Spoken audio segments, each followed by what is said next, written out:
On Independence Day night in an empty house, a man stands before a choice that will shape his life forever.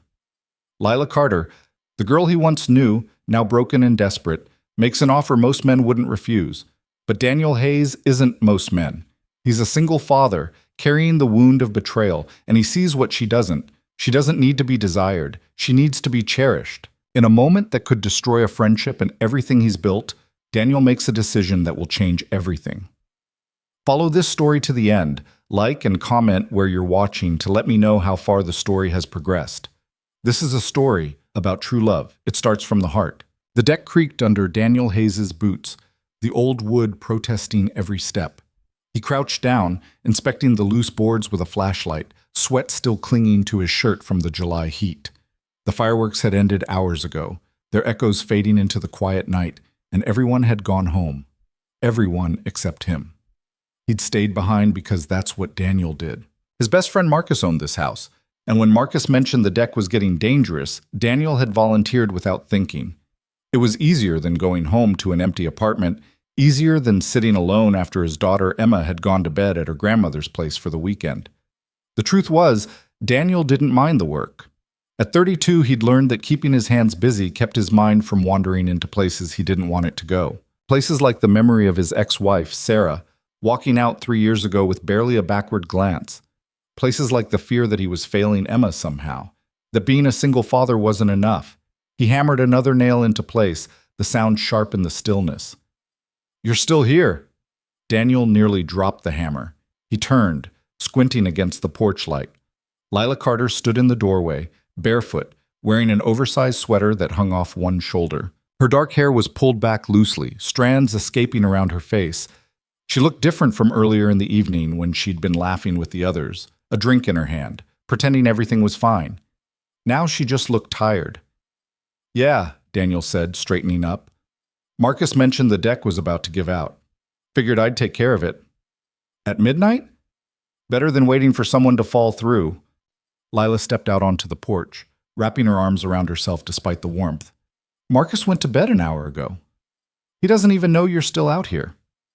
Daniel shrugged. "He will in the morning." She studied him for a moment, her expression unreadable. They'd known each other for years. She was Marcus's younger cousin, someone who'd always been around at family gatherings, though Daniel had never paid much attention. She'd been in college when he'd first met her, confident and untouchable, the kind of person who seemed to glide through life without friction. But something had changed. She'd moved back to town 2 months ago, and the confidence was gone. There was a brittleness to her now, like she was holding herself together with sheer willpower. "Can I sit?" she asked. "It's not my porch." She sat anyway, lowering herself onto the steps and tucking her knees up under the sweater. Daniel hesitated, then set down the hammer and joined her, leaving a respectful distance between them.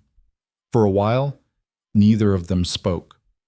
The neighborhood was silent except for the distant hum of cicadas and the occasional car passing on the main road.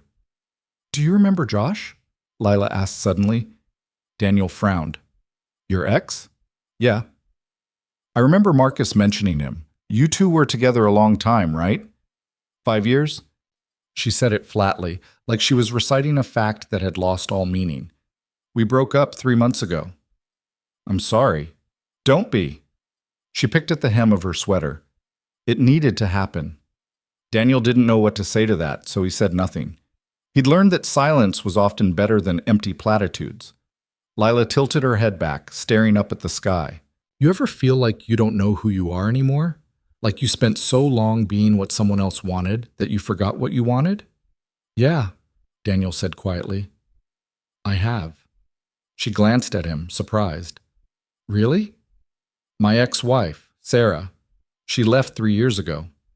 He exhaled slowly, the old wound still tender despite the time. Said she didn't sign up for this life, the kid, the responsibility, the routine. She wanted something else. "What did she want?" "I don't know. She never said. Just packed her things and left." He rubbed the back of his neck, feeling the familiar ache. "Took me a long time to stop wondering if I could have been different, if I could have been enough." Lila's voice softened. "And now?" "Now I know it wasn't about me. It was about her, but knowing that doesn't make it easier." She nodded slowly, like she understood. "Josh was controlled. Everything had to be perfect. The way I dressed, the way I acted, even when we... She stopped, shaking her head. It doesn't matter. It does if it still bothers you. Of course it bothers me. Her voice cracked just a little. 5 years, Daniel. 5 years of feeling like I was failing some test I didn't even know I was taking. And at the end of it, he looked at me like I was disposable. Daniel's jaw tightened. He didn't know Josh, but he already hated him. He had this way of making everything feel like a transaction, Lila continued, her words spilling out now like she'd been holding them in too long. Even sex. It was scheduled, Tuesdays and Saturdays, like clockwork. And if I wanted more or wanted it to mean something, he'd get annoyed, said I was being needy. Daniel felt a flash of anger on her behalf, but he kept his voice calm. That's not love. I know that now, she laughed bitterly. But when you're in it, you convince yourself it's normal, that maybe you're the problem. You're not the problem, Lila. She looked at him then, really looked at him, and something shifted in her expression. Vulnerability mixed with something else, something desperate. Can I ask you something? She said. Sure. Do you think I'm attractive? Daniel blinked, caught off guard. What? It's a simple question. She turned toward him, her eyes searching his face. Do you think I'm attractive? Lila, I just need to know. Her voice was trembling now, her composure cracking. Because Josh made me feel like I wasn't, like I was too much work, too demanding, and I need to know if that's true. If I'm... You're beautiful, Daniel said firmly, cutting her off. Anyone can see that. She let out a shaky breath, tears welling in her eyes. Then why did he make me feel so ugly? Daniel's chest tightened. He wanted to reach out, to offer some kind of comfort, but he kept his hands where they were. Because he's an idiot who didn't deserve you. I don't feel beautiful, she whispered. I feel broken. You're not broken. Then prove it. The words hung in the air between them, heavy and dangerous. Daniel stared at her, his mind racing. What are you asking me? Lila wiped at her eyes, her voice barely audible. I'm asking you to touch me, to make me feel like I'm not worthless. Daniel's heart hammered in his chest. He understood what she was asking, and every instinct in his body screamed at him to say no. Not because he didn't find her attractive, he did. Not because he didn't want to help her, he did. But because he knew, with absolute certainty, that giving in would be the worst thing he could do. Lila, he said gently, I can't. Her face crumpled. Why not? Because that's not what you need. You don't know what I need. I think I do.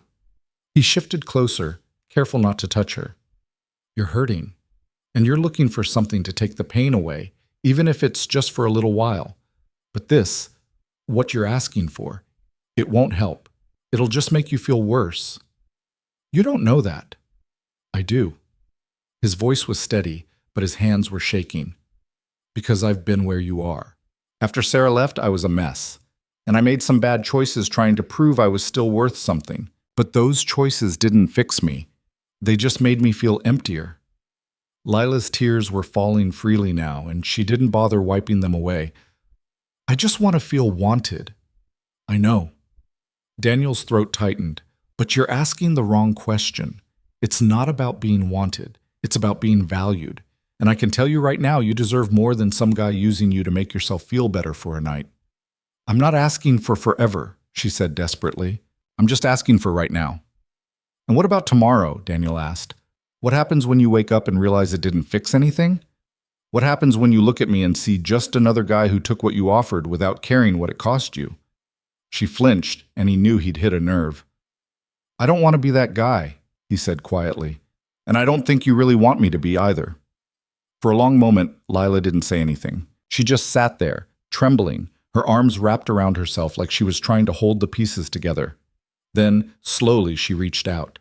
Daniel didn't move as her hand found his. Her fingers were cold, trembling, and he could feel the weight of everything she was carrying in that simple touch. I don't know how to fix this, she whispered. You don't have to fix it tonight, Daniel said. He squeezed her hand gently, grounding her. You just have to get through tonight, and then tomorrow you get through that, one day at a time. That sounds exhausting. It is. He offered a faint smile. But it gets easier. Lila let out a shaky laugh, tears still streaming down her face. You're a good person, Daniel. I'm just trying to do the right thing. Most people wouldn't. Then most people are idiots. She laughed again, a little stronger this time, and for the first time all night, Daniel saw a flicker of the person she used to be. Not the confident, untouchable girl from years ago, but someone softer, someone real. They sat there for a while longer, her hand in his, neither of them speaking. The night stretched around them, quiet and endless, and Daniel felt the weight of the decision he'd just made settle over him like a blanket. He knew this moment could change everything. He knew Marcus might never forgive him if he found out. He knew Lila might wake up tomorrow and regret ever asking, might hate him for saying no, might disappear from his life entirely. But he also knew, deep in his bones, that he'd made the right choice. Because Lila didn't need someone to use her. She needed someone to see her. And tonight, for the first time in a long time, someone had. Eventually, Lila pulled her hand away and stood, wiping at her face. I should go to bed. Yeah, Daniel said, rising beside her. Me too. She hesitated at the door, glancing back at him. Thank you. For what? For not being like him. Daniel's chest ached. You don't have to thank me for that. She nodded, then disappeared inside, leaving him alone on the porch. He stood there for a long time, staring out at the empty street, his mind spinning. Then he picked up the hammer, finished securing the last board, and headed home. The weekend passed in a blur. Daniel spent Saturday with Emma, taking her to the park and listening to her chatter about everything and nothing. She was 6 years old, full of energy and innocence, and being with her always reminded him why he kept going, why he stayed disciplined, why he didn't give in to shortcuts or easy answers. She was his anchor, his reason. But even as he pushed her on the swings and helped her collect dandelions, his mind kept drifting back to Lila, to the look in her eyes when she'd asked him to prove she wasn't worthless, to the weight of her hand in his. He wondered if he'd done the right thing. He wondered if she was okay. He didn't hear from her, no calls, no texts, and he didn't reach out either. He figured she needed space, time to process whatever she was feeling. But on Monday morning, when he dropped Emma off at daycare and headed to the construction site where he worked, he found a text waiting for him. Can we talk? It was from Lila. Daniel stared at the screen for a long moment, his thumb hovering over the keyboard. Then he typed back, Yeah. When? Her response came almost immediately. Tonight? Same place? He hesitated, then replied, Okay. Marcus's house looked different in the daylight. The deck Daniel had repaired was solid now, the new boards gleaming in the late afternoon sun. He sat on the steps, waiting, his hands clasped between his knees. When Lila arrived, she looked different too. She was wearing jeans and a simple t-shirt, her hair down, and there was a calmness to her that hadn't been there before. Not peace exactly, but something steadier. She sat beside him, close but not touching. I'm sorry, she said. Daniel frowned. For what? For putting you in that position.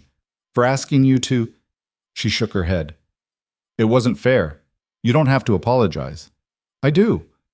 She looked at him, her eyes clear. I was a mess that night, and I put you in a situation where you had to be the grown-up, and that wasn't right. Lila, you were hurting. People do things when they're hurting. That doesn't make it okay. Daniel exhaled slowly. Maybe not, but I'm not mad at you. You should be. Well, I'm not. She smiled faintly, and for a moment they just sat there, the weight of the unspoken hanging between them. I've been thinking a lot, Lila said finally, about what you said, about being valued instead of wanted. Yeah? And I think you were right. She tucked a strand of hair behind her ear. I've been so focused on trying to prove I'm desirable that I forgot to ask if I even like the person I'm trying to be desirable for. Daniel nodded. That's a good place to start. I don't know who I am anymore, she admitted. I spent so long being Josh's girlfriend that I lost track of Lila. And now that he's gone, I don't know what's left. Then maybe it's time to find out. She looked at him, something hopeful flickering in her expression. How? One step at a time. Daniel leaned back, resting his elbows on the step behind him. You don't have to have it all figured out today. Just start asking yourself what you want. What makes you happy? what you believe in. That sounds hard. It is, but it's worth it. Lila was quiet for a moment, then said, "Can I ask you something else?" "Sure." Do you think we could be friends?" Daniel's eyebrows rose. "You want to be friends?" "I know it's weird," she said quickly, "after everything. But I feel like you're the only person who sees me right now, and I could use a friend who doesn't treat me like I'm about to shatter." Daniel considered it. Being friends with Lila would be complicated. It would mean seeing her regularly, navigating whatever this strange connection was between them. And there was always the risk that Marcus would find out about what had happened and misunderstand. But when he looked at her, really looked at her, he saw someone who needed exactly what he'd needed 3 years ago. Someone who believed she was worth the effort. "Yeah," he said, "we can be friends." Her smile was small but genuine. "Thank you." "Don't thank me yet. I'm terrible at remembering birthdays." She laughed, and the sound was lighter than anything he'd heard from her before. Masman. Over the next few weeks, they fell into a rhythm. It started small, texts here and there, mostly Lila checking in to say she'd had a good day or asking Daniel for advice on something mundane. Then it grew into coffee meetings, quick lunches on his break from the construction site, evening walks when Emma was with her grandmother. They talked about everything and nothing. Lila told him about her job at a marketing firm, how she'd been going through the motions for months but was starting to care again. Daniel told her about Emma, about the way she insisted on wearing mismatched socks because she thought it was funny, about how she'd started asking questions about her mom that he didn't know how to answer. And slowly, carefully, they built something that felt like trust. But it wasn't without tension. There were moments when Daniel caught Lila looking at him a certain way, her gaze lingering a little too long. Moments when he felt the pull of something unspoken between them, something that went beyond friendship but hadn't been named yet. He ignored it, because naming it would mean risking everything they'd built, and he wasn't ready for that. Neither was she. One evening, they drove out to a state park just outside town, parking near a trail that wound through the woods. The sun was setting, casting everything in shades of gold and amber, and the air smelled like pine and earth. "I used to come here when I was a kid," Lila said as they walked. "My dad would bring me and Marcus. We'd hike for hours." "Do you still talk to your dad?" "Sometimes." Her voice was careful. "He remarried a few years ago. We're not as close as we used to be." "That's hard." "Yeah." She kicked a loose stone on the path. "But it's okay. I've learned that people change. Relationships change. You can't hold on to the past forever." Daniel glanced at her. "You sound like you've been doing some thinking." "I have." She smiled, a little shy. "I've been seeing a therapist." "Yeah?" "Started 2 weeks ago. It's intense, but good." "I'm glad." "She asked me about you," Lila said. Daniel's steps faltered. "Me?" "Yeah, I told her about that night, about what you said." She looked at him, her expression open. "She said you probably saved my life." "That's a little dramatic." "Is it?" Lila stopped walking, turning to face him fully. "Daniel, I was in a really dark place. And you didn't take advantage of that. You could have. Most people would have. But you didn't." Daniel shoved his hands in his pockets, uncomfortable with the weight of her gratitude. "I just did what anyone should do." "But they don't," she said softly. "That's the point. You're different." He didn't know what to say to that, so he started walking again, and she fell into step beside him. Well, it was early August when things shifted. Daniel had Emma for the weekend, and on a whim, he invited Lila to join them at the community pool. She'd hesitated at first. Meeting Emma felt like crossing a line, but eventually she'd agreed. Emma, predictably, loved her.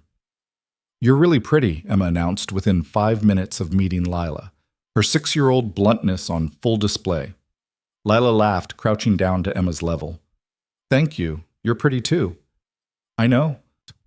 Emma grinned, showing off a missing front tooth. "Daddy says I look like my mom." Lila glanced at Daniel, who gave a faint shrug. "Your mom must be beautiful," Lila said. "She is, but she doesn't live with us anymore." Emma said it matter-of-factly, like she was reciting the weather. "Daddy says she's on an adventure." Daniel's chest tightened. He tried to explain Sarah's absence in a way Emma could understand, but the truth, that her mother had simply left, was too harsh for a 6-year-old. "Well," Lila said gently, "it sounds like your dad is doing a pretty good job taking care of you." Emma nodded enthusiastically. "He's the best. He makes me pancakes on Sundays and lets me pick the syrup." Lila smiled, and when she stood, Daniel saw something in her eyes that made his heart ache. Not pity, but something softer. Understanding, maybe, or respect. They spent the afternoon at the pool, Emma splashing and laughing while Daniel and Lila sat on the edge, their feet dangling in the water. It felt easy, natural, like they'd been doing this for years. And for the first time since Sarah left, Daniel let himself imagine what it might be like to have someone beside him. Not just anyone. Lila. But he pushed the thought away. It was too soon. For both of them. That night, after Emma had gone to bed, Daniel sat on his apartment's small balcony, a beer in hand. His phone buzzed with a text from Lila. "Thank you for today. Emma is wonderful." He smiled, typing back, "She liked you too." A pause, then, "I liked being there." Daniel stared at the screen, his thumb hovering over the keyboard. Then he typed, "Me too." Another pause, longer this time. "Can I tell you something?" "Yeah. I think I'm starting to figure out who I am again." Daniel's chest swelled with something he couldn't name. "I'm glad. It's because of you." He frowned, typing quickly. "It's not because of me. It's because of you. You did the work. But you showed me it was worth doing." Daniel didn't know how to respond to that, so he set the phone down and leaned back in his chair, staring up at the stars. For the first time in a long time, he felt something like hope, and somewhere across town, Lila felt it too. August bled into September, and the rhythm between Daniel and Lila deepened in ways neither of them had planned. What had started as cautious friendship began to feel like something else, something unspoken that hummed beneath every conversation, every shared silence. Daniel felt it most acutely on the nights when Emma was with her grandmother, and his apartment felt too quiet. He'd find himself reaching for his phone, scrolling to Lila's name, then setting it down without calling. Because calling would mean admitting that he wanted to hear her voice, and admitting that felt dangerous. But Lila called him anyway. "Hey," she said one Thursday evening, her voice bright but uncertain. "Are you busy?" Daniel was sitting on his couch, halfway through a rerun of a game he'd already watched. "Not really. What's up?" "I just got home from therapy and I'm—" She paused, and he could hear her moving around, the sound of keys dropping on a counter. "I don't know. Restless, I guess. Can we talk?" "Yeah, of course." She exhaled, and he heard the scrape of a chair. "Dr. Brennan asked me today what I was afraid of." "What'd you say?" I didn't know how to answer. Her voice was quieter now, more vulnerable. "I mean, I know I'm afraid of a lot of things. Being alone. Being too much. Not being enough." But she kept pushing, asking what the root was, and I finally said, "I'm afraid I'll never trust anyone again." Daniel's grip tightened on the phone. "That's not unreasonable." She said something that stuck with me, though. Lila hesitated. She said fear's just information. It tells you what matters to you, and if I'm afraid of never trusting anyone, it means trust still matters, that I haven't given up on it. She sounds smart. She is. Lila laughed softly. She also said I should probably stop texting you at midnight asking if you think my haircut looks bad. Daniel grinned despite himself. I told you it looked fine. You said it looked like hair. Because it does. It's hair. On your head. What else am I supposed to say? She laughed again, and the sound loosened something in his chest. You're terrible at compliments. I know. They talked for another hour, about nothing and everything.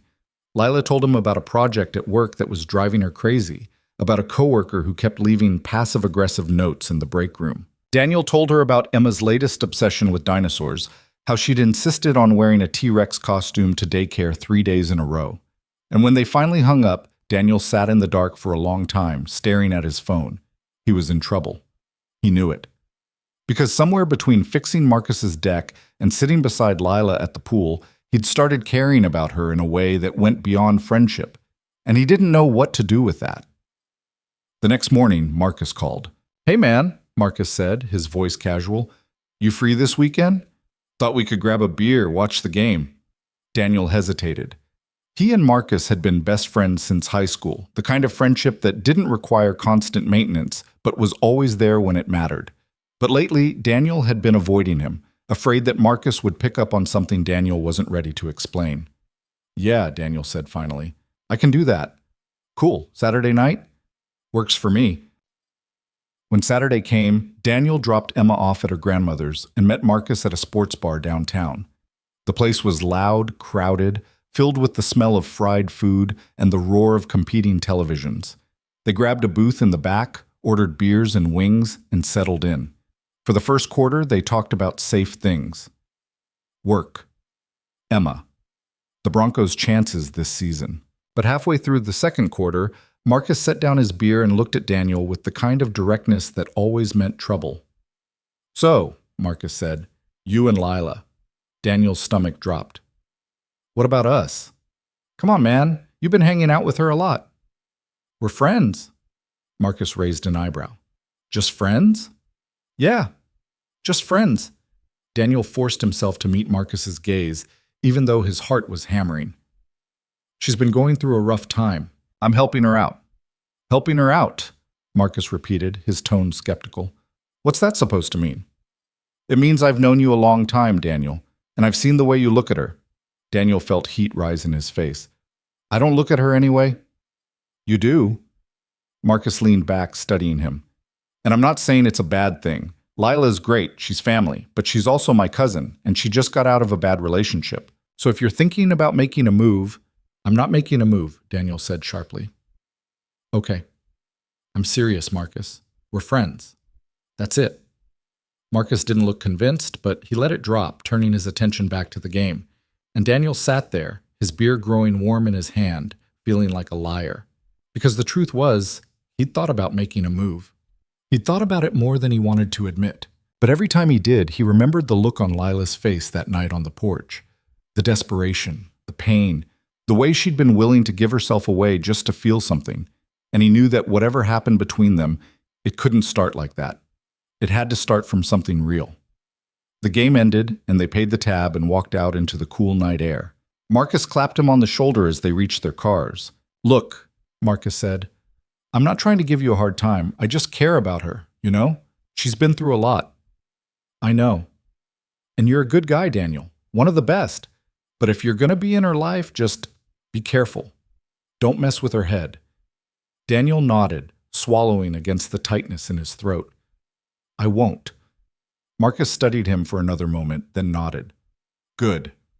They said their goodbyes and Daniel drove home in silence, Marcus's words echoing in his head. The following week, Lila texted him out of the blue. Are you free tonight? Daniel was at the construction site, taking a break between pouring concrete. He wiped the sweat from his forehead and typed back, Yeah, what's up? I want to show you something. Can you meet me at 7? Where? She sent him an address, a park on the east side of town he'd never been to. Okay, he replied. See you then. When he arrived that evening, the sun was just starting to set, painting the sky in streaks of pink and orange. Lila was waiting by a picnic table near the edge of a small lake, wearing jeans and a flannel shirt, her hair pulled back in a ponytail. Hey, she said, smiling as he approached. Hey, he glanced around. What's this about? You'll see. She grabbed a small backpack from the table and started walking toward the lake. Come on, Daniel followed, curious. They walked along a narrow trail that wound through the trees, the sound of their footsteps muffled by fallen leaves. After a few minutes, the trail opened up into a clearing, and Lila stopped. This, she said, gesturing around them, is where I used to come when I was a kid. When things got too loud at home, I'd ride my bike out here and just sit, think. Daniel looked around. The clearing was small, bordered by tall pines, with a view of the lake through the gaps in the trees. It was quiet, peaceful, the kind of place that felt removed from the rest of the world. It's nice, he said. I haven't been here in years. Lila set down her backpack and sat on the ground, patting the spot beside her. But I've been thinking a lot about the things that used to make me happy, before Josh, before I lost myself. And this place kept coming up. Daniel sat beside her, leaving a small space between them. So you came back? I came back. She pulled her knees up to her chest, wrapping her arms around them. And it still feels the same, like nothing's changed. That's good, right? I think so. She glanced at him, her expression soft. I wanted to share it with you because you've been helping me remember who I was. And I thought, I don't know. I thought you should see this part of me. Daniel's chest tightened. Thank you. They sat in silence for a while, watching the light fade over the lake. The air was cooling, and Daniel could smell the faint scent of pine and earth, could hear the distant call of birds settling in for the night. Can I ask you something? Lila said eventually. Yeah. Why did you say no that night? Daniel turned to look at her, surprised. What? On the porch. When I asked you to... She stopped, biting her lip. You could have said yes. A lot of guys would have. But you didn't, and I've been trying to understand why. Daniel exhaled slowly, choosing his words carefully. Because it wouldn't have been real. What do you mean? You weren't asking me because you wanted me, he said. You were asking because you wanted to feel wanted, and there's a difference. Lila looked down at her hands. You're right. I didn't want to be just another guy who used you when you were vulnerable. I wanted... He stopped, unsure how much to say. You wanted what? She prompted gently. I wanted you to see yourself the way I saw you, he said quietly, as someone worth more than that. Her eyes glistened, and she blinked rapidly. I didn't see it then, but I see it now. Good. She turned to face him fully, her voice trembling. Daniel, I need to tell you something. His pulse quickened. Okay. I'm scared, she said. I'm scared because I'm starting to feel things for you that I didn't plan on feeling. And I don't know if that's real or if it's just, I don't know, gratitude or rebound or something broken in me looking for someone to fix it. Daniel felt like the ground had shifted beneath him. Lila, let me finish. She took a shaky breath. I don't want to mess this up, whatever this is, because you've been so patient with me, and I don't want to ruin it by pushing for something you don't want. Who says I don't want it? The words were out before he could stop them. Her eyes widened. What? Daniel ran a hand through his hair, his heart pounding. I didn't say no that night because I didn't want you. I said no because the timing was wrong. Because you needed a friend, not whatever that would have been. And now?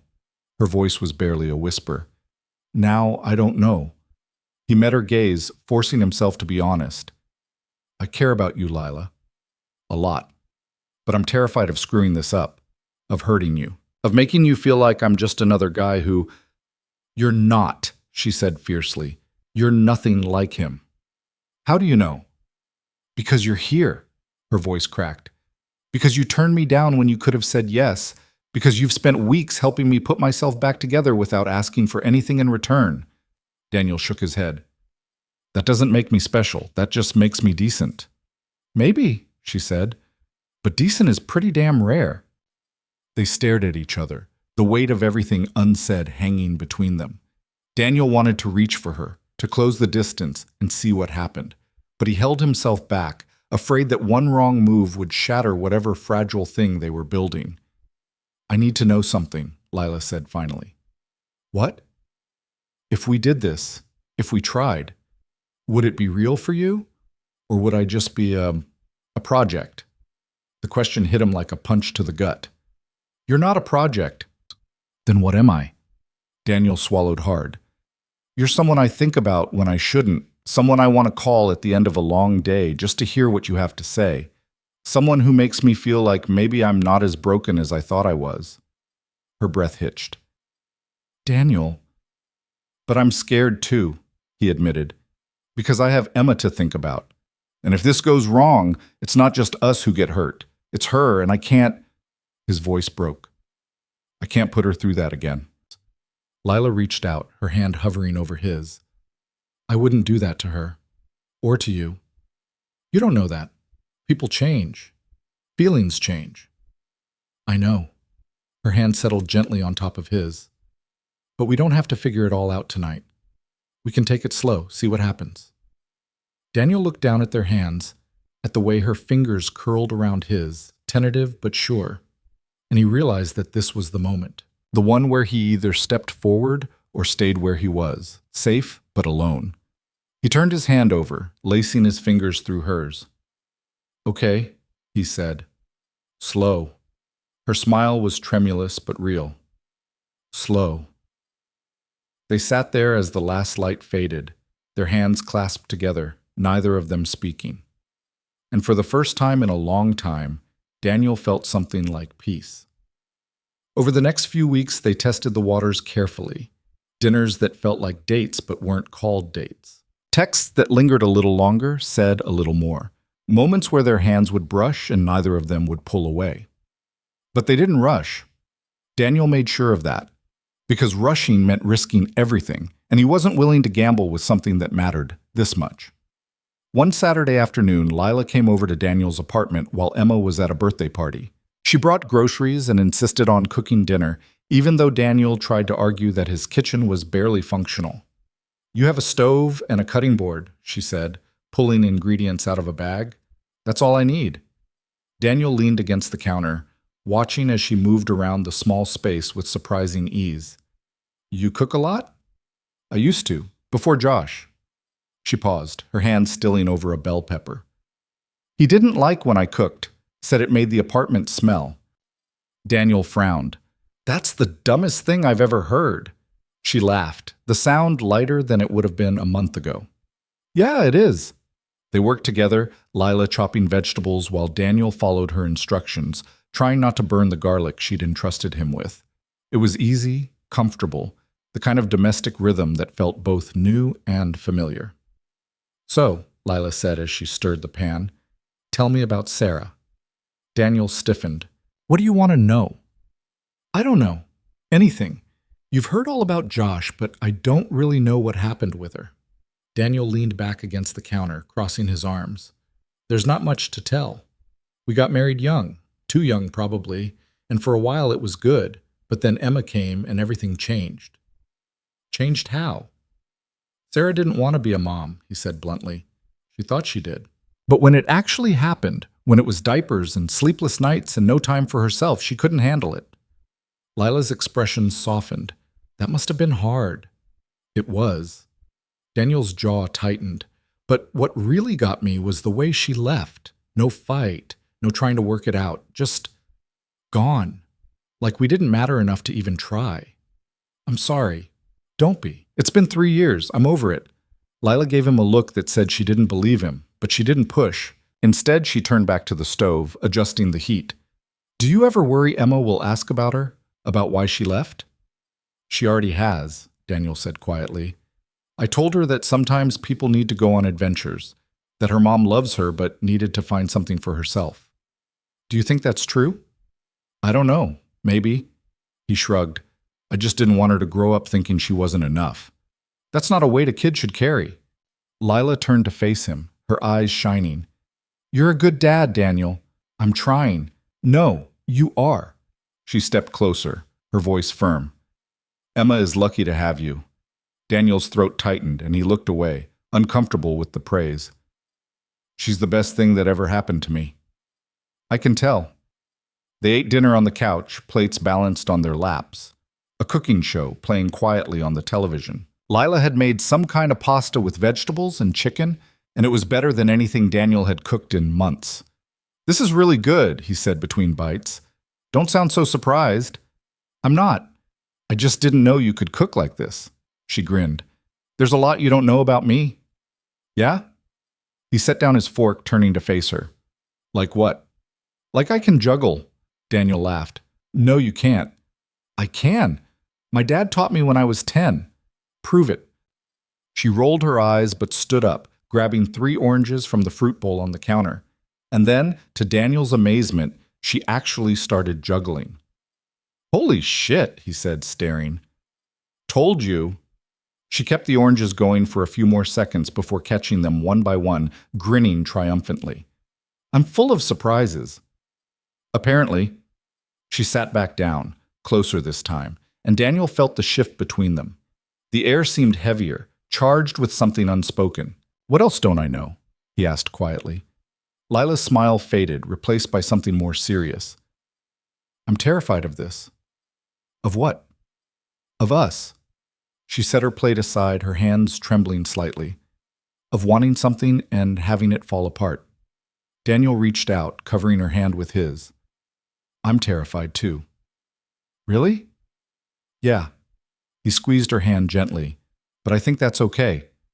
Being scared means it matters. She looked at him, her eyes searching his face. Do you think we're crazy for even trying this? Maybe.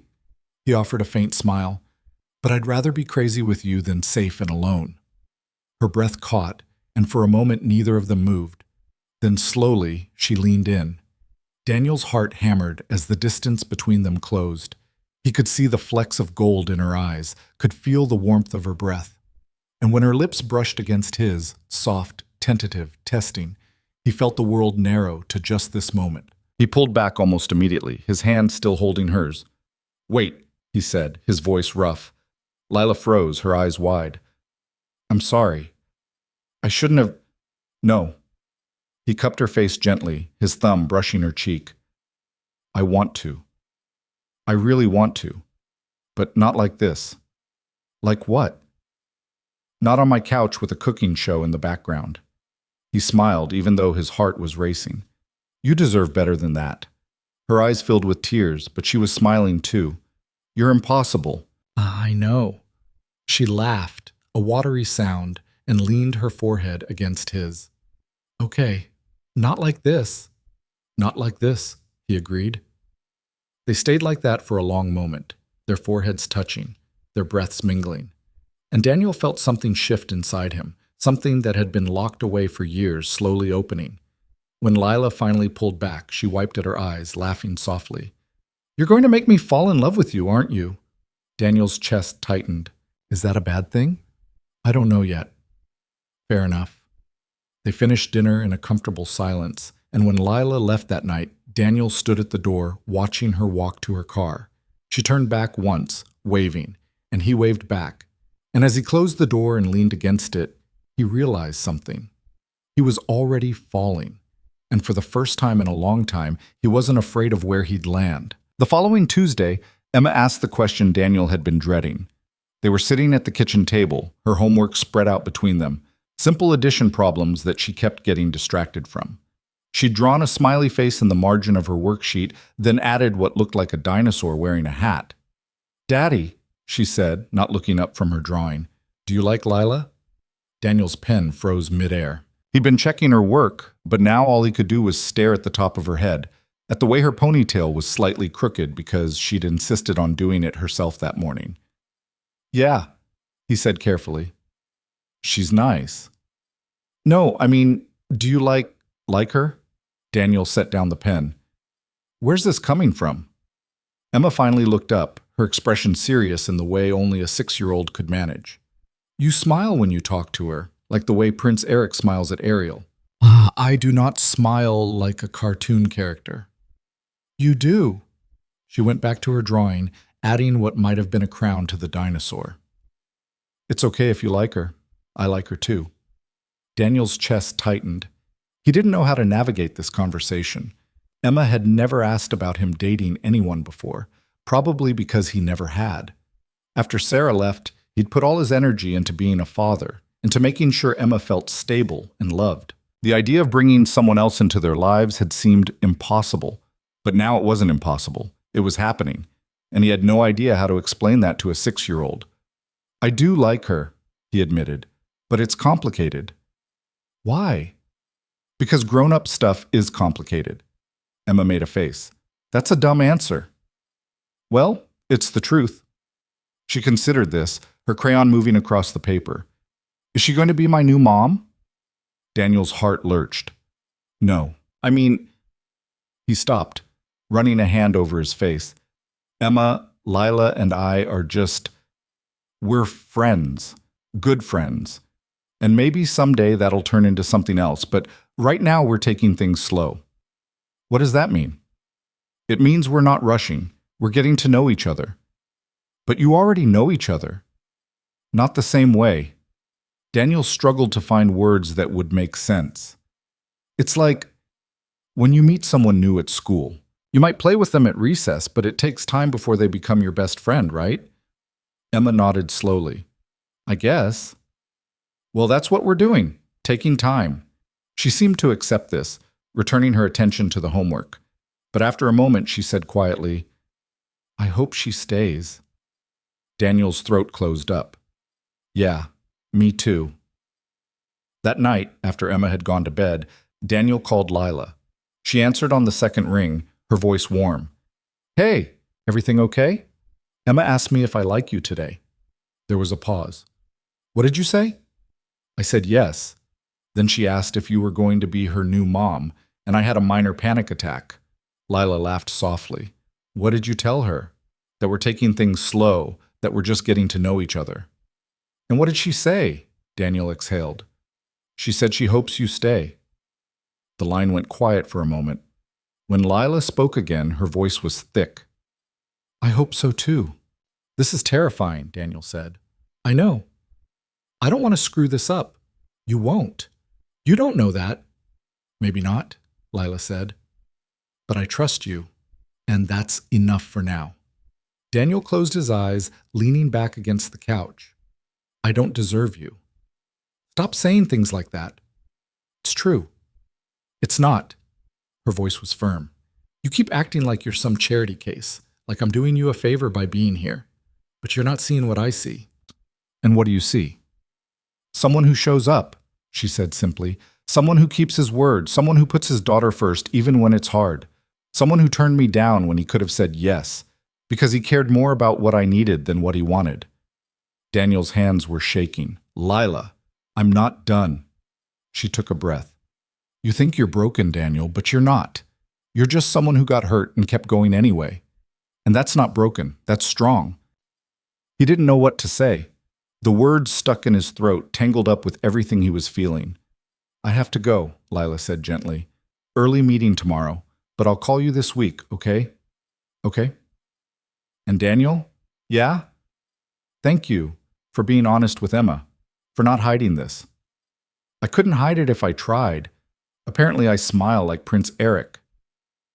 Lila's laugh was the last thing he heard before the line went dead. The next few weeks passed in a strange blur. Daniel and Lila fell into a pattern that felt both natural and fragile. Dinners when Emma was with her grandmother, phone calls late at night, stolen moments that felt too good to be real. But there were cracks too, moments when Daniel's fear would surface, when he'd pull back without meaning to, and Lila would feel it even if she didn't say anything. Moments when she'd get quiet, withdrawn, and Daniel would recognize the look in her eyes, the shadow of Josh, the doubt that maybe she wasn't enough. They didn't talk about those moments, not yet, because talking about them would mean acknowledging that this thing between them was real, and real meant it could break. One Friday evening, Daniel picked Emma up from daycare and found Lila waiting in the parking lot leaning against her car. Emma squealed and ran to her, throwing her arms around Lila's waist. Lila, are you coming to dinner? Lila glanced at Daniel, uncertain. I don't want to intrude. You're not intruding, Daniel said quickly. If you want to come, you're welcome. Please, Emma tugged on Lila's hand. We're having pizza. Daddy lets me pick the toppings. Lila smiled, the tension easing from her shoulders. Well, I can't say no to that.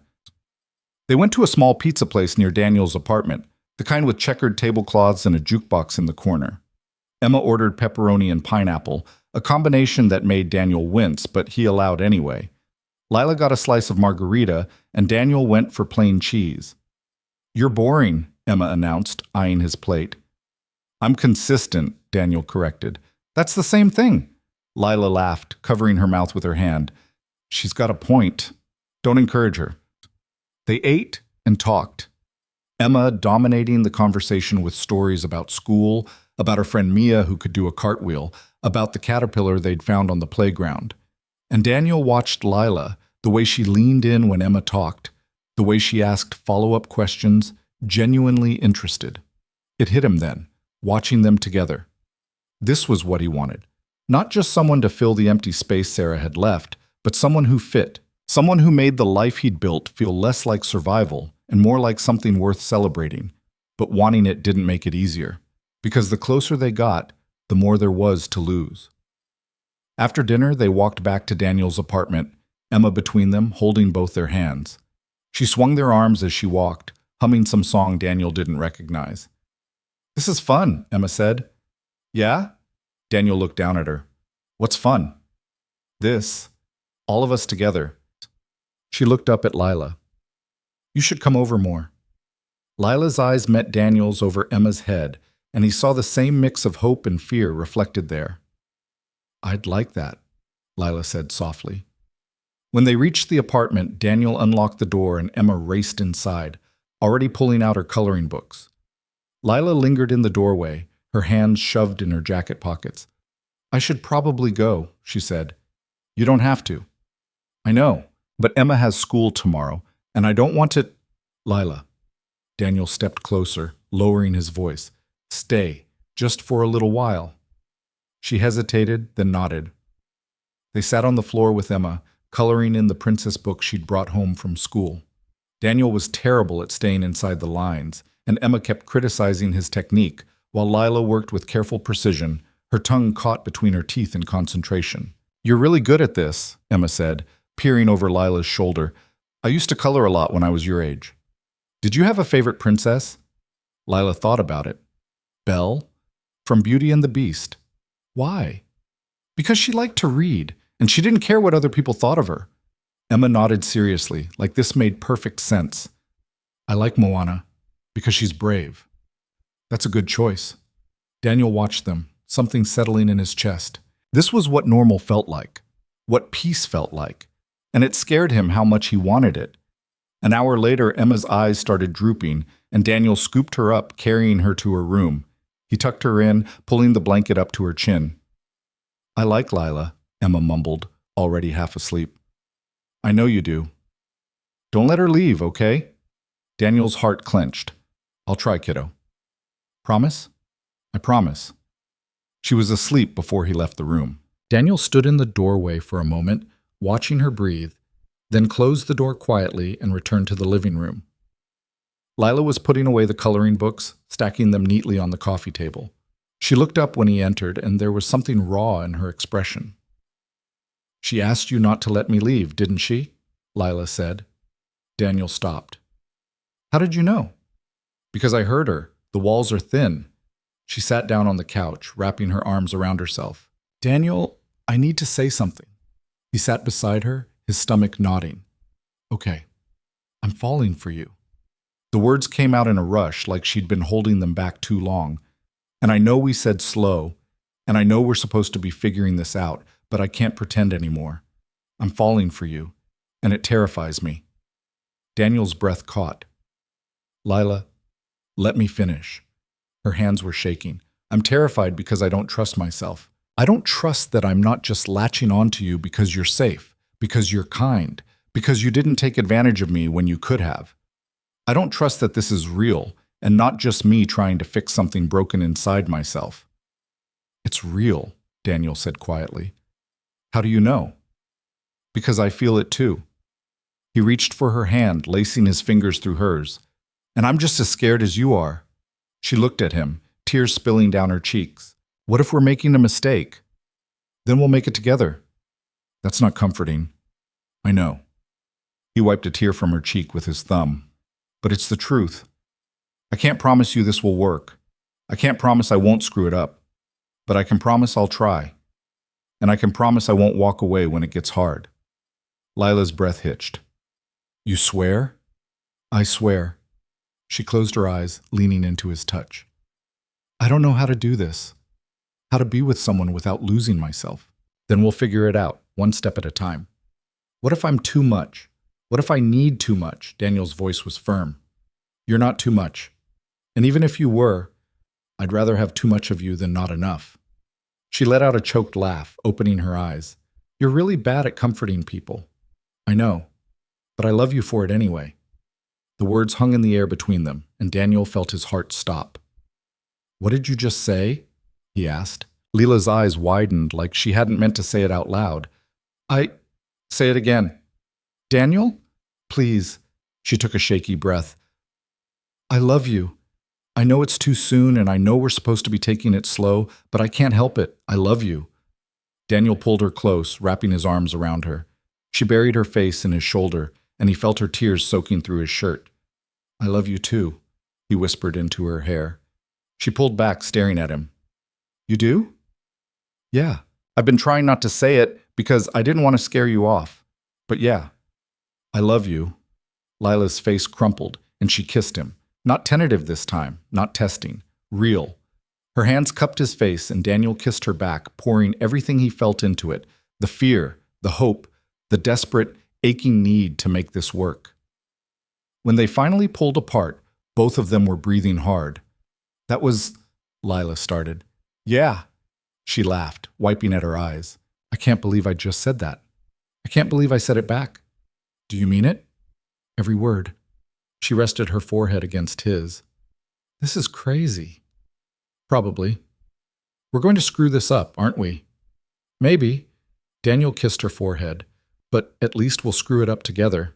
She smiled, and for the first time since he'd met her, it reached her eyes. They sat like that for a long time, wrapped up in each other, the weight of what they'd just admitted settling around them.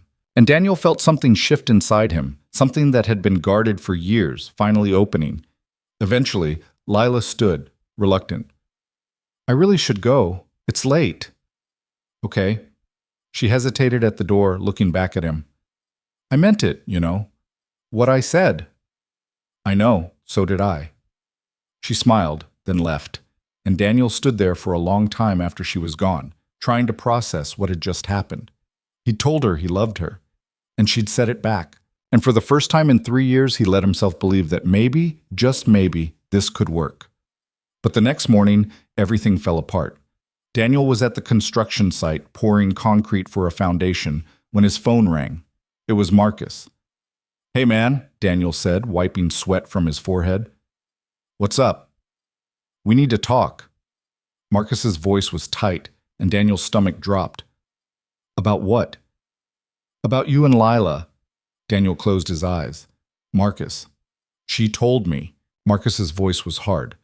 She told me you two are together. Yeah, we are. And you didn't think to mention this to me? I was going to. When, Daniel? When were you going to tell me you're dating my cousin? Daniel's jaw tightened. It's not like that. Then what is it like? It's... Daniel struggled to find the words. It's complicated. That's not an answer. I know it's not. Daniel exhaled, frustration rising. Look, I didn't plan this. It just happened. Things don't just happen, Daniel. You make choices. You're right. I made a choice. I chose her. There was a long silence on the other end of the line. When Marcus spoke again, his voice was cold. I asked you to be careful with her. I asked you not to mess with her head. I'm not messing with her head. Really? Because from where I'm standing, it looks like you moved in on her the second she was vulnerable. Daniel felt anger flare in his chest. That's not what happened. Then tell me what happened. She was hurting, and I helped her. And somewhere along the way, we fell for each other. That's it. That's it? Marcus's voice rose. Daniel, she just got out of a 5-year relationship. She's a mess. And you... And I what? You're a single dad with your own baggage. You think this is going to end well? Daniel's hands were shaking. I think it's none of your business. She's my family. That makes it my business. She's also a grown woman who can make her own decisions. Not when she's not thinking clearly. She is thinking clearly, Daniel snapped. And she chose me. So you can either respect that or stay out of it. I can't believe you right now. Yeah, well, the feeling's mutual. Marcus hung up without another word, and Daniel stood there staring at his phone, his chest heaving. He wanted to call Lila, to warn her, but his hands were trembling too badly to dial. Instead, he shoved the phone in his pocket and went back to work, trying to focus on the concrete, on the rhythm of the labor. But his mind kept replaying the conversation, Marcus's words cutting deeper than he wanted to admit. Was Marcus right? Was Daniel taking advantage of Lila's vulnerability? Was he being selfish, pulling her into his life when she was still figuring out her own? The questions circled in his head, relentless, and by the time his shift ended, Daniel felt like he was drowning. He drove home in silence, his jaw tight, and when he walked into his apartment, He found Lila sitting on his doorstep. She stood when she saw him, her face pale. Marcus called me. Daniel's heart sank. What did he say? That I'm making a mistake. That you're using me. Her voice was shaking. That I'm not thinking clearly. Do you believe him? I don't know. She wrapped her arms around herself. He's not wrong, Daniel. I am a mess. I am still figuring things out, and maybe I'm not thinking clearly. Lila, but I also know how I feel. She looked up at him, her eyes wet. And I know that you make me feel safe and valued and like I matter. Daniel stepped closer, his hands itching to reach for her. You do matter. Then why does everyone keep acting like I don't know my own mind? Because they're scared. He cupped her face gently. Marcus is scared I'm going to hurt you, and maybe I will, but that doesn't mean we shouldn't try. What if he's right, she whispered. What if I'm just using you to feel better about myself? Are you? She hesitated, then shook her head. No, I don't think so. Then that's all that matters. Lila closed her eyes, leaning into his touch. This is so hard. I know. I don't want to choose between you and my family. You don't have to. Marcus will come around. What if he doesn't? Daniel didn't have an answer for that. Because the truth was, he didn't know if Marcus would come around. And if he didn't, it would tear Lila apart. But standing there, holding her, Daniel made a decision. He wasn't going to let fear win. Not this time. Then we'll deal with it, he said. Together. Lila opened her eyes, searching his face. You promise? I promise. She kissed him, desperate and trembling, and Daniel kissed her back, trying to pour every ounce of certainty he had into it. Because no matter what happened next, he wasn't letting her go. The next 2 weeks were harder than Daniel had expected. Marcus stopped returning his calls. Lila went to family dinner at her aunt's house and came back quiet, her eyes red-rimmed. She didn't say what happened, and Daniel didn't push, but he could see the weight of it settling on her shoulders. They kept seeing each other, but the ease they'd found was gone. Every moment together felt borrowed, like they were stealing time from a clock that was running out. One Saturday morning, Daniel woke to find a text from Lila waiting on his phone. Can we talk? Not on the phone, in person. His stomach dropped. Those words never meant anything good. He texted back, Yeah. When? Today? I can come to you. Emma's with her grandmother until 3. Come over whenever. She arrived an hour later wearing sweatpants and an old college hoodie, her hair pulled back in a messy bun. She looked exhausted, like she hadn't slept. Daniel let her in without a word, and they sat on the couch, a careful distance between them. I went to see Marcus yesterday, Lila said, finally. Daniel's chest tightened. How did that go? Not great. She twisted her hands in her lap. He's still angry, at both of us. He said I'm being reckless, that I'm going to get hurt. What did you say? I told him it's my choice, that I'm not a kid anymore. She looked up, her eyes pleading. But he's my family, Daniel, and he's your best friend. This is tearing him apart. I know. He asked me to stop seeing you. Daniel felt like he'd been punched. And I said no. Her voice cracked. But it's killing me. Because he's not wrong about everything. I am still figuring things out. And maybe I am being reckless. You're not. How do you know? She stood abruptly, pacing. How do you know I'm not just using you as a crutch? That I'm not going to wake up in 6 months and realize I made a huge mistake? Daniel stood too, his jaw tight. Because I know you, and I know this is real. You don't know me, Daniel. Not really. We've known each other for 3 months. So what are you saying? His voice was sharper than he intended. That we should end this? I don't know. Lila stopped pacing, wrapping her arms around herself. I don't know what I'm saying. I just know that every time I see Marcus, every time I talk to my aunt, I feel like I'm choosing you over them. And I hate that. You're not choosing, Daniel said. They're making you choose. Does it matter? Her eyes were wet. The result is the same. Daniel crossed the room, standing in front of her. Listen to me. I get that this is hard. I get that you're scared. But if you walk away because other people don't approve, you're going to regret it. You don't know that? I do. He took her hands, holding them tight. Because I've spent the last 3 years playing it safe, not taking risks, not letting anyone in, and it was lonely as hell. So yeah, this is hard. And yeah, Marcus is pissed, but at least we're trying. At least we're fighting for something. Lila's face crumpled. I don't want to lose you. Then don't. But I don't want to lose them either. Daniel's throat tightened. I can't make that choice for you, Lila.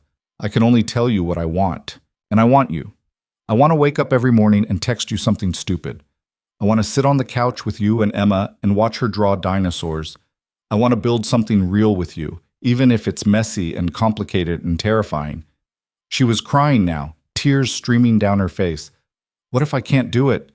What if I'm not strong enough? You are. He wiped a tear from her cheek. You're stronger than you think. I'm so tired, Daniel. Her voice broke. I'm tired of feeling like I have to prove myself to Josh, to Marcus, to everyone. Then stop. He cupped her face gently. Stop trying to prove anything. Just be here. With me. She closed her eyes, leaning into his touch, and for a long moment they just stood there, holding each other in the quiet. Finally, Lila pulled back, wiping at her face. I need some time. To think. Daniel's heart sank, but he nodded. Okay. I'm not saying it's over, she said quickly. I just need to figure out what I want, without everyone else's voices in my head. How long? I don't know. A week? Maybe 2? It felt like an eternity, but Daniel forced himself to nod. Okay. Take the time you need. She kissed him, soft and desperate, then left. And Daniel stood in his empty apartment, staring at the door, wondering if he just lost her. The days that followed were some of the longest of Daniel's life. He threw himself into work, taking extra shifts at the site, anything to keep his mind occupied. But at night, alone in his apartment, the doubts crept in. What if Lila decided it wasn't worth it? What if the pressure from Marcus was too much? What if Daniel had pushed too hard, asked for too much? Emma noticed something was wrong. She asked about Lila twice, and both times Daniel deflected, saying she was busy with work. But Emma wasn't fooled. Did you make her mad? She asked one evening over dinner. Daniel looked up from his plate. What? Lila. Did you make her mad? Is that why she's not coming over? No, kiddo, I didn't make her mad. Then why isn't she here? Daniel set down his fork, searching for words a 6-year-old would understand. Sometimes grown-ups need space to think about things. That's all. What things? Important things. Emma frowned, clearly unsatisfied with this answer. I miss her. Yeah, me too. Are you sad? Daniel's chest ached. A little. Emma climbed down from her chair and walked over, wrapping her small arms around his neck. It's okay to be sad, Daddy. Daniel held her tight, his eyes burning. Thanks, kiddo. She'll come back, Emma said confidently. She has to, because she likes us. Daniel wished he had his daughter's certainty. On the 8th day, Daniel was replacing a section of drywall in a bathroom when his phone rang. It was a number he didn't recognize. Hello? Daniel, it's Marcus. Daniel froze, the drywall knife still in his hand. Hey. Can we talk in person? Yeah. When? Tonight. My place. 7? I'll be there. Marcus hung up without another word, and Daniel stood there, his heart pounding. He didn't know if this was going to be an olive branch or a final confrontation, but either way, he had to face it. That evening, he dropped Emma off at her grandmother's and drove to Marcus's house. His hands were sweating on the steering wheel, and he had to force himself to walk up to the front door. Marcus answered on the first knock, his expression unreadable. Come in, he said. Daniel followed him inside, into the same living room where this had all started months ago. They sat across from each other, the silence heavy. I talked to Lila, Marcus said finally. Daniel's stomach nodded. Yeah? She's a mess, man. She's not eating, she's not sleeping, she's just stuck. I know. Marcus leaned forward, his elbows on his knees. I've been thinking a lot about what you said, about her being a grown woman who can make her own choices. Okay? And you're right. Marcus exhaled slowly. I've been treating her like she doesn't know what she wants, like she needs me to protect her from making mistakes. Daniel didn't say anything, waiting. But the truth is, I'm scared, Marcus admitted. I'm scared you're going to hurt her. Not because you're a bad guy, but because relationships are hard, and she's already been through so much. I'm scared too, Daniel said quietly. I'm terrified of screwing this up. But I'm not going to walk away just because it's hard. Marcus studied him for a long moment. Do you love her? Yes. And you're serious about this? About her? Yes. Marcus nodded slowly. Then I'm sorry for being an ass, for making this harder than it needed to be. Daniel felt something loosen in his chest. You were just looking out for her. I was, but I went about it the wrong way. Marcus ran a hand over his face. She's important to me. You both are. And I should have trusted that you wouldn't hurt her on purpose. I won't, Daniel said. I can't promise it'll be perfect, but I can promise I'll try. That's all I'm asking. Marcus stood, extending his hand. We good? Daniel stood too, shaking his hand. Yeah, we're good. Marcus pulled him into a brief hug, clapping him on the back. Don't make me regret this. I won't. When Daniel left Marcus's house, he felt lighter than he had in weeks, but he still hadn't heard from Lila, and he didn't know if she'd made a decision. He drove home, his mind racing, and when he pulled into his parking lot, he found her sitting on the steps outside his building. She stood when she saw him, her arms wrapped around herself. Daniel's heart hammered as he walked toward her. Hey. Hey. Her voice was soft, uncertain. How long have you been waiting? About an hour. Daniel sat on the step, and she sat beside him, close but not touching. I talked to Marcus, she said. Me too. He told me he apologized to you. Yeah. Lila was quiet for a moment, staring at her hands. I've been doing a lot of thinking about what I want, about what I need. Daniel's chest tightened. And I realized something. She looked at him, her eyes red but clear. I've spent my whole life trying to be what other people wanted. Josh wanted me to be low maintenance, so I was. My dad wanted me to be successful, so I pushed myself into a career I didn't care about. Marcus wanted me to be careful, so I almost walked away from the best thing that's happened to me in years. Lila, let me finish. She took a shaky breath. But I don't want to do that anymore. I don't want to live my life based on what everyone else thinks I should do. I want to make my own choices, even if they're messy, even if they're wrong. They're not wrong. Maybe. Maybe not. She turned toward him fully. But I want to find out. With you. Daniel felt his throat close up. You sure? No. She laughed, wiping at her eyes. I'm terrified, but I'm sure about how I feel, and I'm sure that I don't want to lose you. Daniel reached for her hand, lacing his fingers through hers. You're not going to lose me. Promise? I promise. She kissed him then, and it felt different from before. Not desperate or uncertain, but grounded, real. When they pulled apart, Lila rested her forehead against his. I love you. I love you too. This is going to be hard, she said. I know. We're going to fight. We're going to mess up. Probably. But I want to try anyway. Daniel smiled, kissing her forehead. Then let's try. They sat on the steps for a long time, holding each other, and Daniel felt something settle inside him.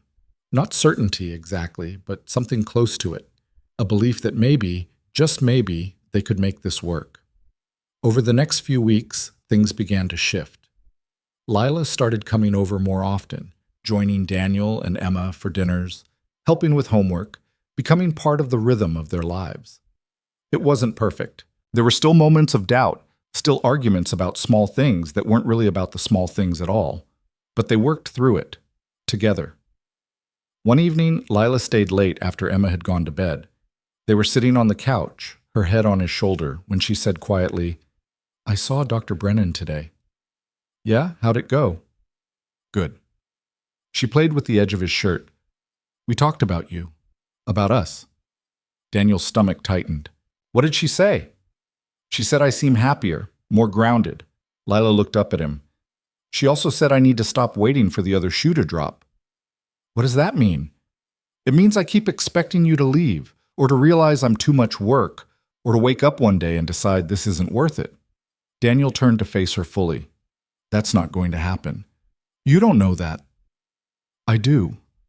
He took her hand, squeezing gently, because I've been where you are. After Sarah left, I spent months waiting for the next bad thing to happen, waiting for Emma to get sick, or for my job to fall through, or for something else to go wrong, because if I was expecting it, it wouldn't hurt as much.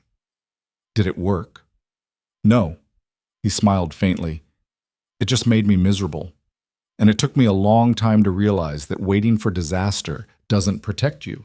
It just keeps you from enjoying the good things while they're here. Lila's eyes glistened. So what do I do? You stop waiting. He kissed her forehead. You trust that I'm here, that I'm staying, and you let yourself be happy. That's easier said than done. I know, but I'll remind you, every day if I have to. She smiled, tears slipping down her cheeks. You're annoyingly patient, you know that? I've been told. She laughed, wiping at her face. I don't deserve you. Stop saying that. It's true. It's not. Daniel's voice was firm. You deserve someone who sees you, who values you, who doesn't make you feel like you have to earn their love. And I'm going to keep proving that until you believe it. Lila buried her face in his shoulder, and he held her while she cried. Not the desperate, broken tears from months ago, but something softer, something that felt like release. When she finally pulled back, she was smiling through the tears. I'm going to hold you to that. Good. They stayed up late that night, talking about everything and nothing. About Lila's job and the project she was working on that was finally starting to come together. About Emma and the art contest at school she'd entered. About the future, tentative and uncertain but no longer terrifying. And when Lila finally left, kissing him goodnight at the door, Daniel stood there for a long time afterward, feeling something he hadn't felt in years. Hope. The next Saturday, Daniel took Emma and Lila to the lake. It was late October now, the trees turning gold and red, the air crisp with the first hint of winter. They packed a picnic, sandwiches and chips and the cookies Lila had insisted on baking the night before. Emma ran ahead on the trail, collecting leaves and rocks, while Daniel and Lila walked side by side. She's happy, Lila said, watching Emma. Yeah, she is. So am I. Lila glanced at him. Happy, I mean. Daniel smiled. Me too. They reached the clearing by the water, and Emma immediately started building what she called a fairy house out of sticks and leaves. Daniel and Lila spread out a blanket, sitting close together. I've been thinking, Lila said after a while. About what? About moving. Daniel's heart skipped. Moving where? Not far, just closer. My apartment is on the other side of town, and it takes forever to get here. And I spend most of my time here anyway. You want to move closer? Yeah. She looked at him nervous. If that's okay, I'm not saying we should move in together or anything, just closer. Daniel felt warmth spread through his chest. That's more than okay. Really? Really? She smiled, leaning her head on his shoulder. Good, because I already looked at a couple of places. Daniel laughed. Of course you did. They sat there watching Emma play, and Daniel felt the pieces of his life finally clicking into place. Not perfectly, not without cracks, but in a way that felt right. Daddy, Emma called, running over. Look what I found. She held out a smooth, flat stone, perfectly round. That's cool, kiddo, Daniel said. It's a wishing stone. Emma turned to Lila. My teacher said if you find a round stone, you can make a wish. That's a good stone, Lila said seriously. What are you going to wish for? Emma thought about it, her face scrunched in concentration. Then she grinned. I wish for you to stay forever. Lila's breath caught, and she looked at Daniel, her eyes wide. Daniel squeezed her hand. That's a good wish, Em. Do you think it'll come true? Emma asked. Lila knelt down, pulling Emma into a hug. I think it already has. Emma hugged her back, and Daniel watched them, his chest so full it hurt. Later, when Emma had gone back to her fairy house and the sun was starting to dip below the trees, Lila turned to Daniel. Thank you, she said. For what? For not giving up on me. For seeing past all the broken parts. You're not broken, Daniel said. You never were. I know that now. She smiled. Because of you. Daniel kissed her, slow and gentle, and when they pulled apart, he rested his forehead against hers. "I love you," he said. "I love you too." And as the sun set over the lake, Daniel let himself believe in something he'd thought was impossible. That sometimes broken people could find each other. That sometimes the hardest choices led to the best things. That real love didn't start with perfection or grand gestures. It started from the heart. November arrived with cold rain and bare trees, and Lila moved into an apartment 15 minutes from Daniel's place. It was a small one-bedroom on the second floor of an old building with creaky stairs and windows that rattled when the wind picked up. She loved it immediately. Daniel and Emma helped her move in on a Saturday that turned into chaos. Emma insisted on carrying boxes that were too heavy for her, and Lila kept rearranging furniture only to change her mind 5 minutes later. By the time they finished, all three of them were exhausted, sitting on the floor surrounded by half-unpacked boxes and eating pizza straight from the box. "This place is perfect," Emma announced, tomato sauce on her chin. "You think so?" Lila asked. "Yeah, it smells like cinnamon." Daniel sniffed the air. "That's the candle she's been burning for 3 hours. Still counts." Emma grinned, then scrambled to her feet. "Can I see the bedroom again?" "Go ahead," Lila said, and Emma disappeared down the hallway. Daniel leaned back against the couch, watching Lila. She looked different now, lighter somehow, like a weight had been lifted. Her hair was pulled back in a ponytail, and she was wearing one of his old construction company t-shirts that she'd stolen weeks ago and refused to give back. "You're staring," she said without looking at him. "I know. Why?" "Because I'm trying to figure out how I got this lucky." She turned to him, rolling her eyes. "You're such a sap." "I know that too." Lila crawled over, settling herself between his legs and leaning back against his chest. He wrapped his arms around her, resting his chin on top of her head. "I'm scared," she said quietly. "Of what?" "That I'm going to wake up and this will all be gone. That it's too good to be real." Daniel tightened his hold on her. "It's real." "How do you know?" "Because I can feel you right here." He pressed his hand against her heart. "And I'm not going anywhere." She turned her head, kissing him softly. "Promise?" "Promise." Emma came running back into the room, breaking the moment. "Can we have sleepovers here?" "Please." Lila laughed, pulling away from Daniel. "We'll see."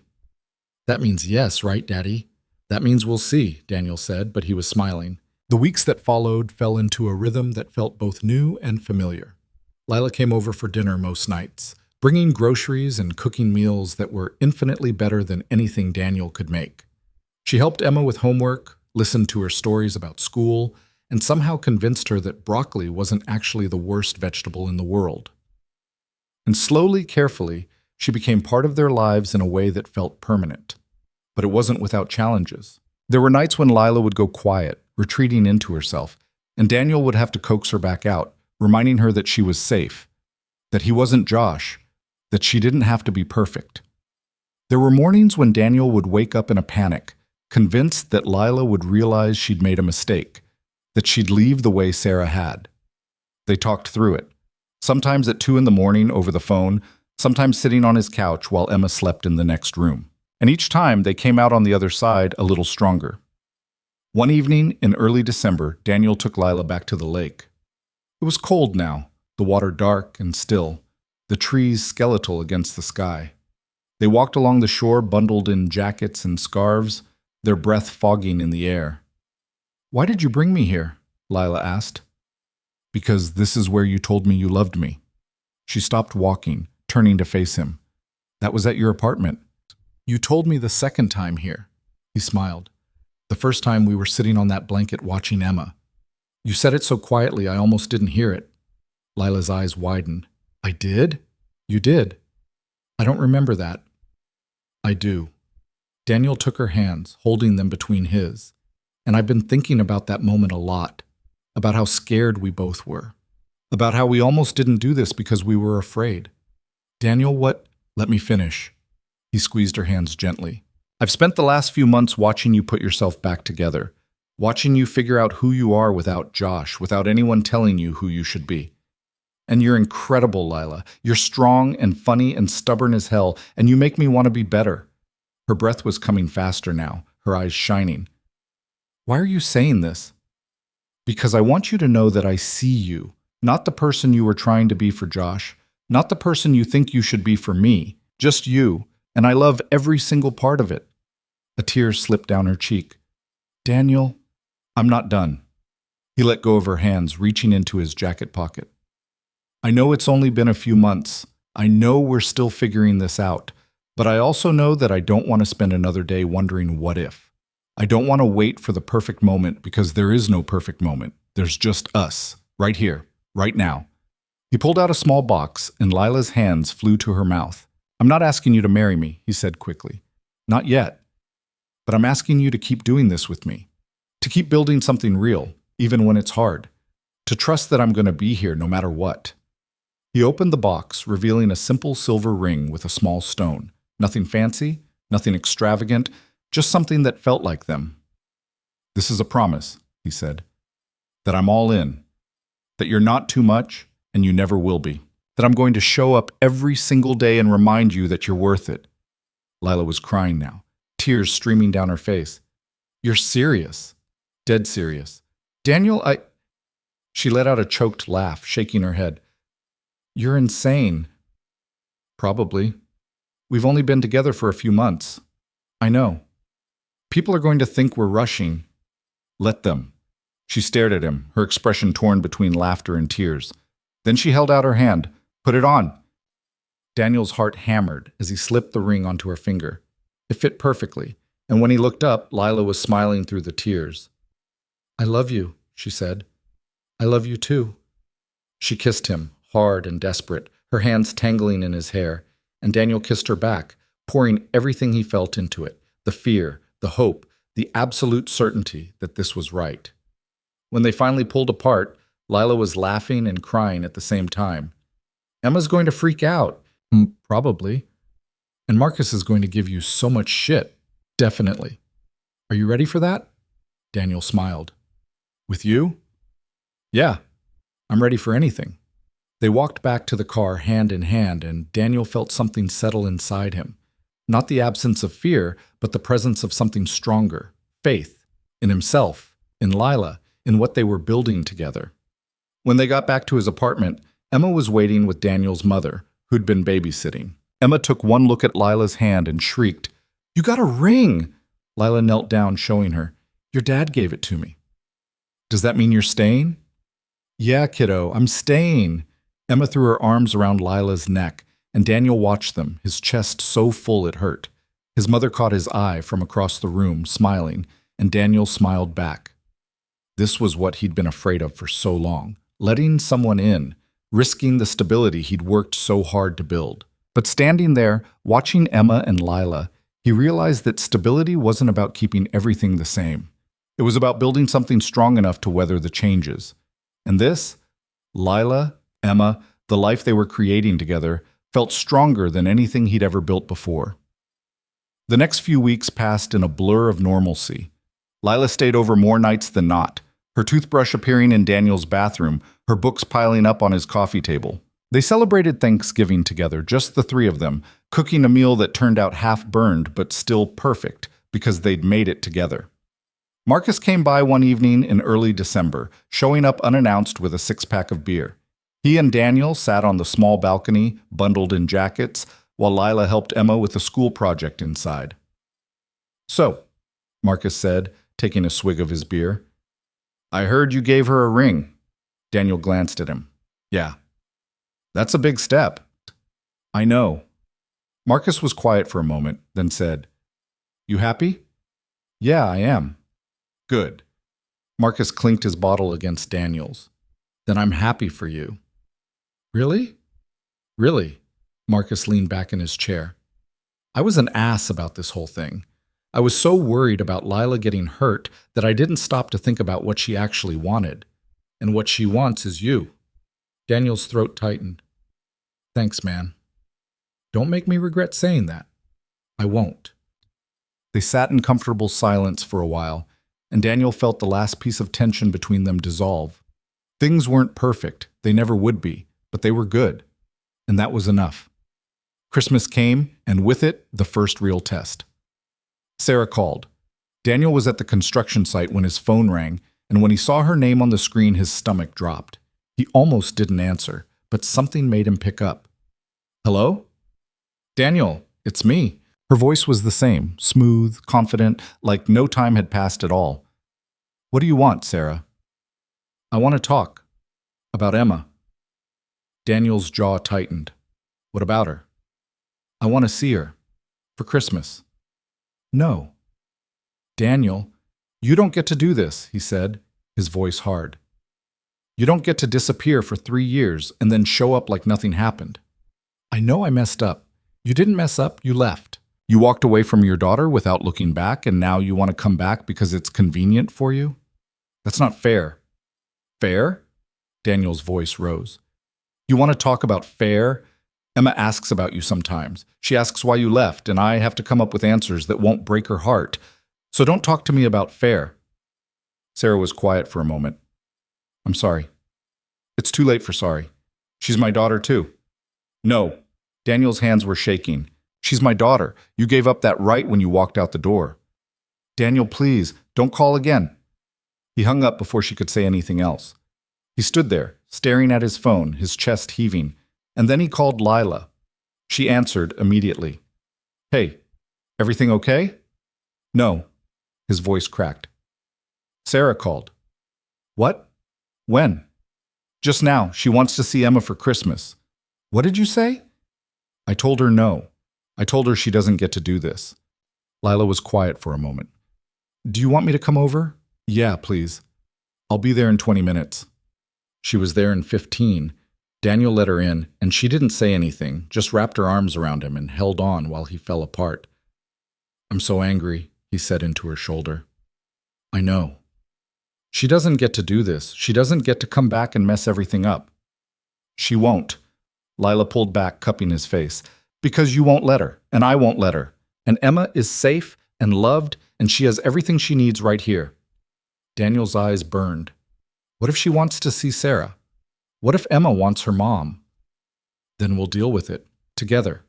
Lila's voice was steady. But Emma is happy, Daniel. She's thriving, and that's because of you. What if I made the wrong call? You didn't. She kissed him gently. You protected your daughter. That's never the wrong call. Daniel held on to her, letting her steady him. And slowly, the panic receded, replaced by something else. Determination. That night, after Emma had gone to bed, Daniel sat down with Lila. I need to tell you something, he said. Okay. If Sarah keeps pushing this, if she tries to see Emma, it's going to get messy. There might be lawyers, court, all of it. Lila reached for his hand. Then we'll handle it. It's not your fight. Yes, it is. Her voice was fierce. Because Emma is part of your life and you're part of mine, which means she's part of mine too. So if Sarah wants to start something, she's going to have to go through both of us. Daniel stared at her, his chest tight. You mean that? Every word. He pulled her close, burying his face in her hair. I don't know what I did to deserve you. You said no when you should have. You showed up when I needed you. You loved me even when I didn't know how to love myself. She pulled back, looking at him. That's what you did. They sat there for a long time, holding each other, and Daniel felt something shift. Not just in him, but in the air around them. This wasn't just about him and Lila anymore. It was about building a family. A real one. Messy and complicated and imperfect, but real. Christmas morning came, and Emma woke them up at 6, dragging them both to the living room to see what was under the tree. They'd gone overboard with presents. Daniel's mother had warned them, but watching Emma's face light up made it worth it. Lila gave Emma a set of art supplies and a book about dinosaurs. Emma gave Lila a drawing she'd made, a picture of the three of them holding hands, labeled "My Family" in careful letters. Lila cried. Daniel pretended not to. That afternoon, they went to Marcus's house for dinner. The whole family was there, aunts, uncles, cousins, and for the first time, Daniel felt like he belonged, not as Marcus's friend, but as Lila's partner, as part of something bigger. Lila's aunt pulled her aside at one point, and Daniel watched from across the room as they talked. He couldn't hear what they were saying, but he saw Lila's face light up, saw her aunt hug her tight. Later, Lila told him what her aunt had said. She said she's proud of me, that I look happier than I have in years. Lila's eyes were wet. And she said she likes you, that you're good for me. She's right, Daniel said. About which part? All of it. That night they drove home through the quiet streets, Emma asleep in the back seat. Lila's hand was laced through Daniel's, and the ring on her finger caught the light from the street lamps. Today was perfect, she said softly. Yeah, it was. I keep waiting for something to go wrong. Nothing's going to go wrong. You don't know that. Maybe not. He glanced at her. But I'm going to keep saying it until you believe it. She smiled, squeezing his hand. You're so stubborn. I learned from the best. When they got home, Daniel carried Emma inside and tucked her into bed. When he came back out, Lila was standing by the window looking out at the street. You okay? He asked. Yeah. She turned to face him. I was just thinking. About what? About how different my life is now, how different I am. She walked over to him, wrapping her arms around his waist. A year ago, I was with Josh. I was miserable and didn't even know it. And now I'm here. With you. And I'm happy. Daniel kissed the top of her head. I'm happy too. I know we're not perfect, she said. I know there's still stuff we need to figure out. We'll figure it out. Promise? Promise.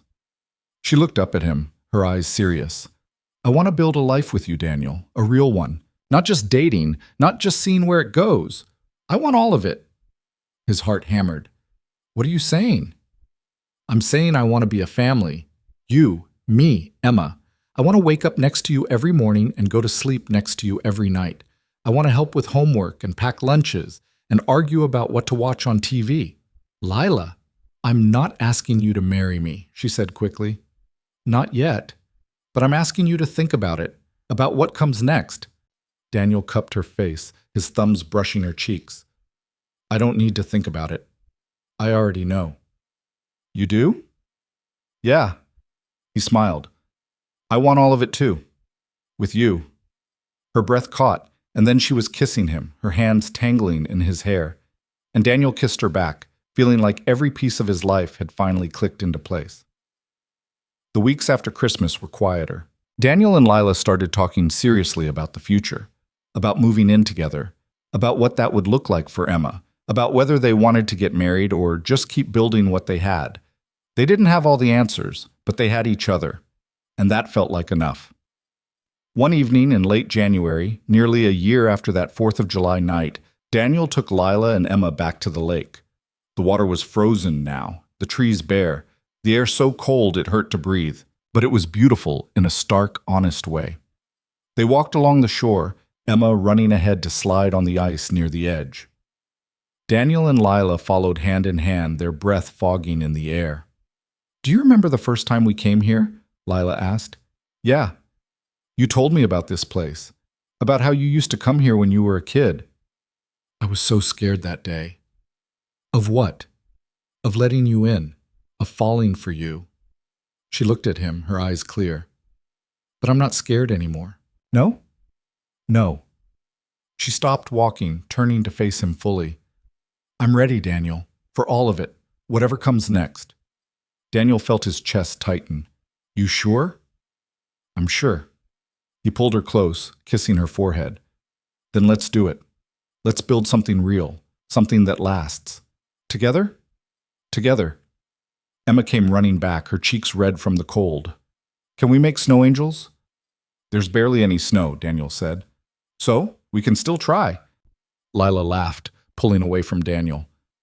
She's got a point. They lay down in the thin layer of snow, moving their arms and legs, and when they stood up, the angels were barely visible, more imagination than reality. But Emma was thrilled, and that was all that mattered. As they walked back to the car, Emma between them holding both their hands, Daniel felt something he hadn't felt in years. Not just happiness, but peace. The kind that came from knowing you were exactly where you were supposed to be. That night, after Emma had gone to bed, Daniel and Lila sat on the couch, wrapped in a blanket, the apartment quiet around them. I've been thinking, Lila said. About what?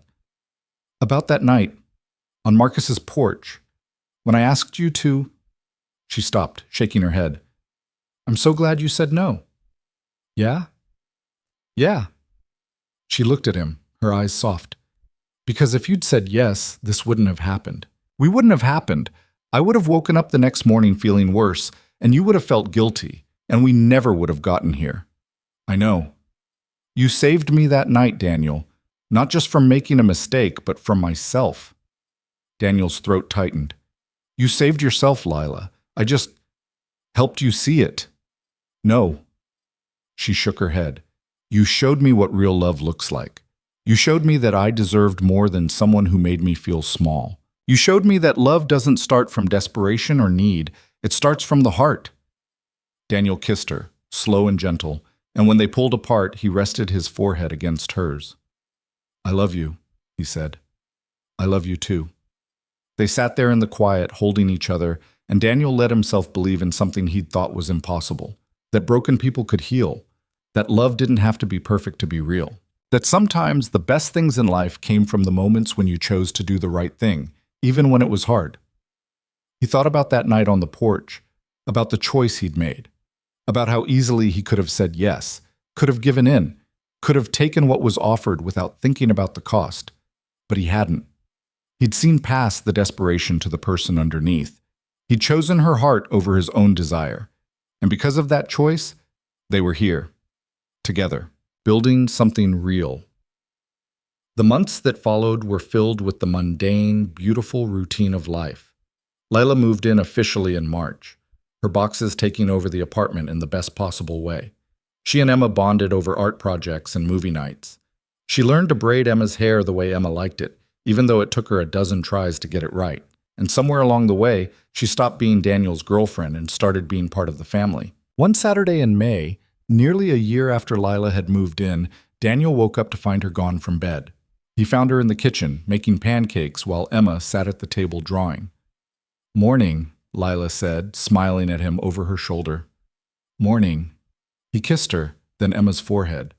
What's the occasion? No occasion, I just felt like making pancakes. Emma looked up from her drawing. Lila makes them better than you, Daddy. Traitor, Daniel said, but he was grinning. They ate breakfast together, the three of them, and Daniel watched the way Lila laughed at Emma's stories, the way she reached over to wipe syrup off Emma's chin, the way she fit into their lives like she'd always been there. Later that night, after Emma had gone to bed, Daniel found Lila on the balcony, wrapped in a blanket, staring up at the stars. Hey, he said, sitting beside her. Hey, what are you thinking about? How different my life is now. She glanced at him. A year ago, I couldn't imagine being here, being happy, and now I can't imagine being anywhere else. Daniel took her hand, lacing his fingers through hers. Me neither. I want to marry you, she said suddenly. Daniel's heart stopped. What? I want to marry you. She turned to face him fully, her eyes bright. Not because I need you, not because I'm scared of being alone, but because I love you, because I want to spend the rest of my life building this with you. Daniel stared at her, his chest so full he could barely breathe. Are you sure? I've never been more sure of anything. He pulled her close, kissing her hard. And when they pulled apart, both of them were laughing and crying at the same time. Is that a yes? She asked. That's a hell yes. They got married 3 months later, in August, exactly a year after Daniel had given her the promise ring. It was a small ceremony by the lake, just family and close friends. Emma was the flower girl, beaming as she scattered petals down the makeshift aisle. Marcus stood beside Daniel as his best man, and when Daniel recited his vows, his voice shook. I promise to show up, he said, looking at Lila, every single day. I promise to see you, to value you, to remind you that you're worth it. I promise to build a life with you that starts from the heart. Lila was crying, her hands trembling in his. I promise to trust you, she said. To let you in, even when it's scary. I promise to be your partner, your best friend, your home. And I promise to love you, not because you're perfect, but because you're real. When they kissed, Emma cheered and everyone laughed. That night, at the reception in Marcus's backyard, Daniel stood with Lila on the makeshift dance floor, swaying to music while Emma spun in circles nearby. We did it, Lila whispered. Yeah, we did. I'm so happy. Me too. She rested her head on his chest, and Daniel held her close, feeling like every piece of his life had led to this moment. Years later, Daniel would think back to that 4th of July night, to the choice he'd made on Marcus's porch, to the moment when he could have said yes but chose to say no instead. And he'd realize that sometimes the best things in life came from the hardest choices. That real love didn't start from desperation or need. It started from seeing someone, really seeing them, and choosing to value them over everything else. It started from the heart. And in the end, that was all that mattered.